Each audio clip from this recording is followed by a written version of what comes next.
എല്ലാവർക്കും നമസ്കാരം. നാളെ കാസർഗോഡ് കുനിയ ഗ്രൂപ്പ് ഓഫ് ഇൻസ്റ്റിറ്റ്യൂഷൻസ് സ്ഥലത്ത് നാളെ സമസ്തയുടെ സെനറ്ററി സെലിബ്രേഷൻസ് നടക്കാൻ പോകുന്നു. ഇതിന് ബന്ധപ്പെട്ടിട്ടുള്ള എല്ലാ ക്രമീകരണങ്ങളും പാർക്കിംഗ് സ്ഥലങ്ങളായാലും ട്രാഫിക് ക്രമീകരണങ്ങളായാലും നമ്മുടെ ഫംഗ്ഷൻ സ്ഥലത്തുള്ള ക്രമീകരണങ്ങളായാലും എല്ലാം വളരെ നല്ല രീതിയിൽ പ്ലാൻ ചെയ്തിട്ട് കഴിഞ്ഞു. 1000-ഓളം പോലീസ് സേനയാണ് നാളെ ഇവിടെ ഡ്യൂട്ടിക്ക് നിയോഗിച്ചിട്ടുള്ളത്. കൂടാതെ സമസ്ത വോളണ്ടിയേഴ്സ് വികായ വോളണ്ടിയേഴ്സും കൂടി നമ്മൾ സഹായിക്കുന്നുണ്ട്. ഇത് സംബന്ധിച്ചിട്ടുള്ള പാർക്കിംഗ് സ്ഥലങ്ങളുടെ ഒരു PDF തയ്യാറാക്കിയിട്ടുണ്ട്.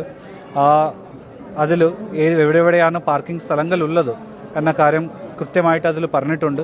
ഡൈവർഷൻ സ്ഥലങ്ങൾ എവിടെയാണോ ഡൈവർഷൻ സ്ഥലത്ത് നമ്മുടെ പോലീസ് സേനയും നമ്മുടെ വോളണ്ടിയർ സേനയും അവിടെ ഉണ്ടാവും. അവർ പറയുന്ന നിർദ്ദേശങ്ങൾ കൃത്യമായിട്ട് അതേസമയം അവിടെ കൂടുതൽ സമയമെടുക്കാതെ നമുക്ക് ഏറ്റവും പെട്ടെന്ന് പാർക്കിംഗ് സ്ഥലങ്ങൾ എത്തിയാൽ എല്ലാ ആൾക്കാരും നമുക്ക് ഇവിടെ എത്തിച്ചേർത്താൻ പറ്റും. കൂടാതെ പല നിർദ്ദേശങ്ങൾ ആ ഡോക്യുമെൻറ്റിൽ പറഞ്ഞിട്ടുണ്ട്. ഈ നിർദ്ദേശങ്ങളെല്ലാം പാലിക്കാൻ വേണ്ടി ഞാൻ അഭ്യർത്ഥിക്കുന്നു.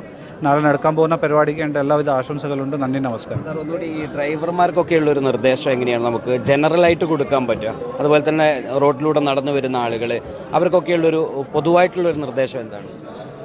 ഞങ്ങൾ ഉദ്ദേശിക്കുന്നത് നാളെ പെരിയ ജംഗ്ഷനിൽ പെരിയാട്ടെടുക്കാൻ ജംഗ്ഷൻ വരെ ഉച്ചക്ക് 2 മണി 12 മണി 1 മണി 1 മണി ആവുമ്പോൾ അവിടെ ഓൾറെഡി വെഹിക്കിൾസ് വന്ന പാർക്കിംഗ് ഗ്രൗണ്ട്സ് വിനിയോഗിച്ച് കഴിഞ്ഞിട്ടുണ്ടോ. 12 മണി 1 മണി ആവുമ്പോൾ നമുക്ക് ആ ഏരിയ മൊത്തം സ്റ്റെറൈലാക്കാനാണ് പോകുന്നത്. പെരിയാട്ടെടുക്കാൻ പെരിയ ജംഗ്ഷനിൽ നിന്ന് പെരിയാട്ടെടുക്കാൻ നമുക്ക് റൈറ്റ് എടുത്തിട്ട് അവിടുത്തെ പാർക്കിംഗ് ഗ്രൗണ്ട്സിൽ കയറാം. കൂടാതെ പെരിയ ജംഗ്ഷൻ കാനങ്ങാട് ഭാഗത്ത് നിന്ന് പറഞ്ഞ ആൾക്കാർ, സൗത്ത് ഭാഗത്ത് നിന്ന് പറഞ്ഞ ആൾക്കാർ കാനങ്ങാടിൽ നിന്ന് ലെഫ്റ്റ് എടുത്തിട്ട് ഇഷ്ടംപോലെ ചെറുക്കപ്പാറ മുതൽ ബേക്കൽ വരെയുള്ള പാർക്കിംഗ് ഗ്രൗണ്ട്സ് ഉണ്ട്. നമ്മുടെ ചാലിങ്കൽ പാർക്കിംഗ് ഗ്രൗണ്ട് ഏകദേശം 1000 വെഹിക്കിൾ ഫിറ്റാവുന്ന ബസ്സുകൾ ഫിറ്റാവുന്ന ഒരു പാർക്കിംഗ് ഗ്രൗണ്ടാണ്. അവിടെ എൻ്റെ അഭ്യർത്ഥന, അവിടെ വെയിറ്റ് ചെയ്യാതെ പെട്ടെന്ന് അവിടെ നിന്ന് മൂവ് ആയാൽ അവിടെ നിന്ന് പെട്ടെന്നൊരു 5-6 സെക്കൻഡ് എടുത്തിട്ട് മാത്രം നമ്മുടെ നിർദ്ദേശം പാലിച്ച് മാത്രം ഈ പാർക്കിംഗ് ഗ്രൗണ്ടിൽ പോവുക.